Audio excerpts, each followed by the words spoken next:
काल मुंबईत रात्री जो प्रकार घडलेला आहे कुणाल कामराच्या बाबतीत, कुणाल कामरा हा एक लेखक आहे, स्टँड अप कॉमेडियन आहे, वक्ता आहे. तो स्वतःचे शो करत असतो, राजकीय व्यंगात्मक टीका टिप्पण्या करत असतो. त्याने आमच्यावरही केलेले आहे. त्यांनी आमच्यावरही टीका टिप्पण्या केलेल्या आहेत, आमच्या नेत्यांवर केलेल्या आहेत. काल त्याचं एक गाणं प्रसिद्ध झालं, त्याचं एक पॉडकास्ट प्रसिद्ध झालं. त्यात तो काय म्हणतोय, खाने की रिक्षा असं काहीतरी आहे ना, खाने की रिक्षा, चेहरे पे दाढी.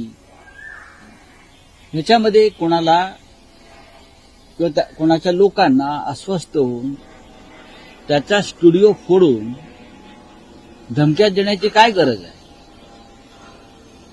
50-60 लोक जातात, हातामध्ये लाठ्याकाठ्या घेतात आणि खार परिसरातील ज्या हॉटेलमध्ये हा स्टुडिओ आहे त्या हॉटेल त्यांनी उद्ध्वस्त केलं. या महाराष्ट्राला एक कमजोर गृहमंत्री लाभल्याचं हे लक्षण आहे.